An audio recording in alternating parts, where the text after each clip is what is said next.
Hey, it's Reactor, and I'm back playing Mario and Luigi Superstar Saga, and I thought that today I would point out something that somebody in the comments pointed out, a rather intriguing thing to me that I was rather entertained by, actually. So, they pointed out to me that in the picture, I have a picture, obviously, that you have probably noticed, is like a border that hangs out on my thing for this video, and it is a picture of Mario and Luigi doing the spinning move, the move that I'm doing right now. They are doing this move.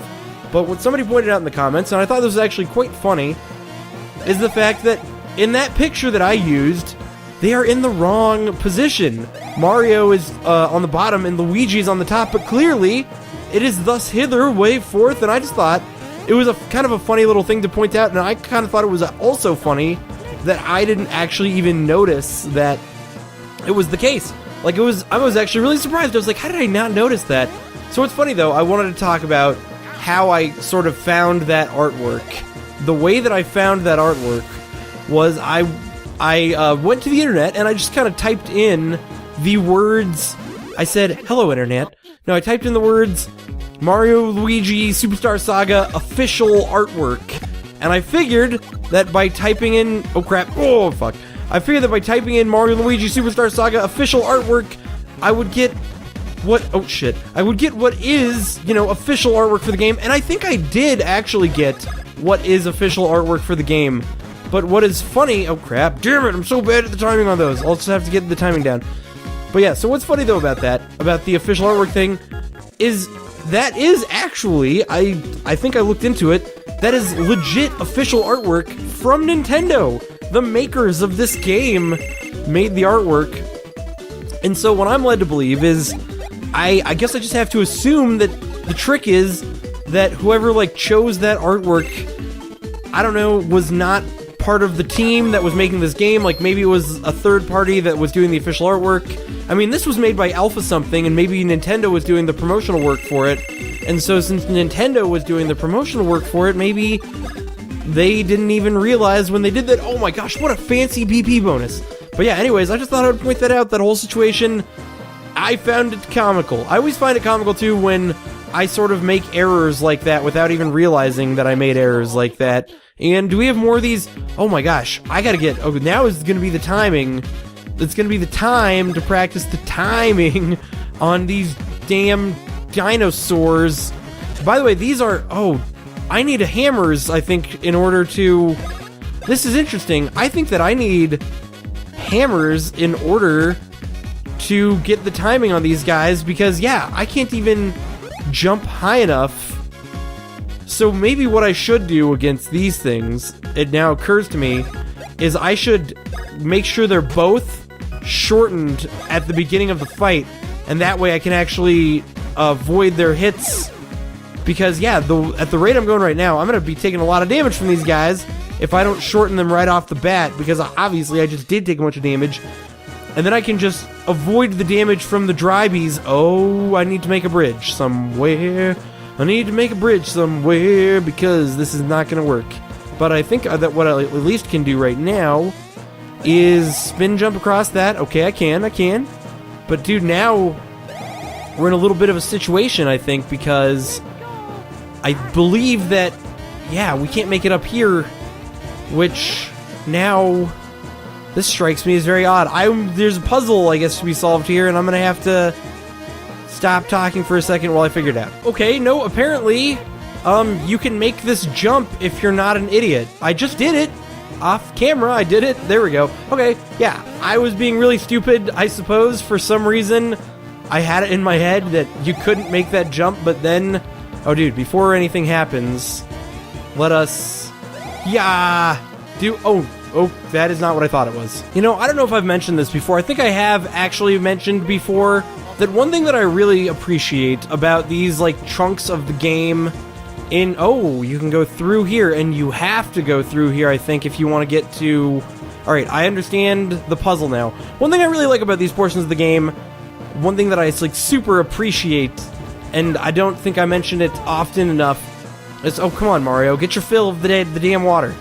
I really enjoy the fact that these portions of the game sort of do something that is nice for the fact that these are classically styled RPGs, and that is they allow the Mario franchise to kind of still do the thing that Mario franchises have always done, which is make the platforming king. Like, because obviously, before the Mario RPG style games started coming out, it was kind of always the thing that, like, oh, when you're playing a Mario game, the platforming is king. Like, that's just how it is. You can't really get rid of the platforming in a Mario game. And I always thought it was cool that in these games, they totally have kept, like, the platforming as in the forefront, at least. To say the least, the platforming is, like, still a main chunk of the games just because they've managed to do things right. Although it's sort of ironic that I'm sitting here complimenting the platforming all the while I'm sitting here struggling with it as well. The reason I was struggling with it, by the way, is I thought it would be a little bit funny to mention the fact that I was sitting here for the past probably like 3 minutes attempting to do something that I do not think I was supposed to be doing, and that is I was trying to get to the spinning part from the ledge that was above it, and so the game wasn't allowing it, so it looked like if you looked at the collision detection on screen, it looked like I was going into the whirlwind, but I wasn't actually going through the whirlwind because I was being a total dumpski. Dude, fighting the dinosaur guys, I definitely feel adds a little bit of a strategy to what you're doing, because when you're fighting the dinosaur guys, you're sort of forced to, you're forced, as you fight the dinosaur guys, to, like, play the game a little bit differently than you were before, because you have no choice but to attack them first, because without the hammer, you can't get the hit against them. You can't get the proper, oh, it stops. So, okay, cool, but I can still make it. Oh, damn it. Goddamn, I suck at the platforming here so much. I'm sitting here talking about how awesome the platforming is, and then it turns out that I'm just totally bad at it. Because, in my opinion, it is, like I said in a previous episode also, although I do praise the platforming in this game, I have spoken about it before, the fact that it is a little bit clunky. Like, even though it's cool that they kind of keep it in the game, so, like, you know, it can still have that Mario feel to it, it is a little bit more clunky than platforming would, you know, usually be in, like, a platforming-based Mario game. By the way, I haven't talked yet about how it's really cool that they included those weird dinosaur things, and what I actually find cool about the fact that they included the dinosaur things is the fact that the dinosaurs are from, like, an old Mario. They're not super old, in fact, they're from Super Nintendo Yoshi's Island, or they're from Super Mario World, Yoshi's Island. Now, Yoshi's Island is Super Mario World too. They're from Super Mario World, but yeah, they are the enemies that you have to hit them twice in the original Super Mario World for the Super Nintendo. I just thought it was really cool that they're included in here amongst the beans and whatever, and they have the same mechanics that they have in the older Mario games, which is just neat. Oh, okay, I got it figured out now. I didn't realize that there was a place that I could go to over here, and so I was kind of just like marveling. I was like, okay, so I can figure out what all's going on here, but I couldn't quite figure out where exactly the game intended for me to use these whirlwinds to go, and then I finally realized. I was like, there's totally a platform, like, way over to the side over there, and that's definitely where they intend for me to... Ooh, there's a secret platform back there, though. Oh, no, I'm on the secret platform. I love it when I think that there's a secret platform somewhere, but it turns out I'm actually on the non-intended secret platform, and the game actually intended for me to go some other... Oh, my gosh. The summit is freaking gigantic of this place, and I was hoping there might be... Ooh...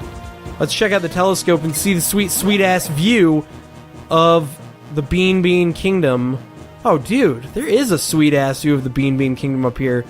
Maybe if you know what you're looking for, these are, like, all the zones that you're going to be going for. Clearly, though, there's a big-ass castle in the center, which is where we're going to be murdering whoever the final boss of the Bean Kingdom is, and a save point before we have to get ourselves in any more terrifying, terrible trouble. And with that... with save point and terrifying, terrible trouble, which I assume is what all those scary faces mean, I'm going to end this episode right here, and in the next episode, I'm going to be walking onto those scary faces and hopefully murdering them. This has been Raktar. Thank you for watching.